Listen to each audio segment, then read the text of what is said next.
Hello दोस्तों, आज हम आपको भीम के पोते से जुड़ी बड़ी ही रोचक कथा बताने जा रहे हैं। माना जाता है कि भीम के पोते का वध श्री कृष्णा जी ने किया और श्री कृष्णा जी के हाथों मरने के बाद उन्हें भगवान का स्थान प्राप्त हो गया।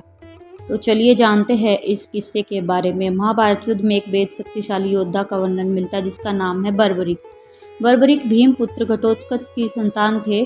बर्बरीक को 3 बाणों का वरदान प्राप्त था। इन तीनों बाणों से वे तीनों लोक पर अपना आधिपत्य स्थापित कर सकते थे। बर्बरीक की मां ने उन्हें यह सिखाया था कि हमेशा कमजोर और हारने वाले की ओर से युद्ध करें। श्री कृष्णा जी जानते थे कि यदि बर्बरीक ने युद्ध में हिस्सा लिया तो भले ही पांडव जीत जाएं, लेकिन बाद में कौरवों को हारता हुआ देखकर बर्बरीक अपनी मां की सीख के अनुसार पांडवों की सेना को भी नहीं छोड़ेंगे।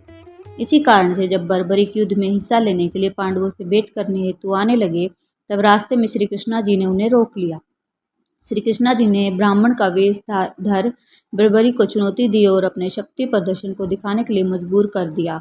श्री कृष्ण जी ने बर्बरीक को एक ही बाण से पीपल के सभी पत्तों में छेद करने को कहा और इसी बीच उन्होंने एक पत्ता अपने पैर के नीचे दबा लिया।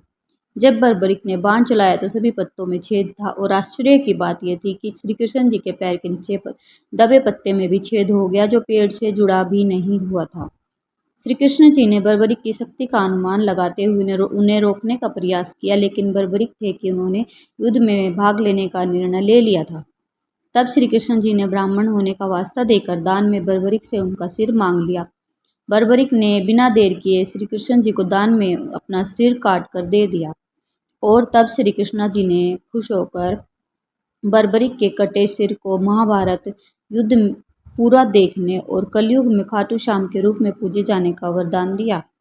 जी हाँ, जिन खाटू श्याम के दरबार में करोड़ों की भीड़ उमड़ती है और उनके दरबार से आज तक कोई खाली हाथ नहीं गया, वही खाटू श्याम जी भीम के पोते बर्बरीक है।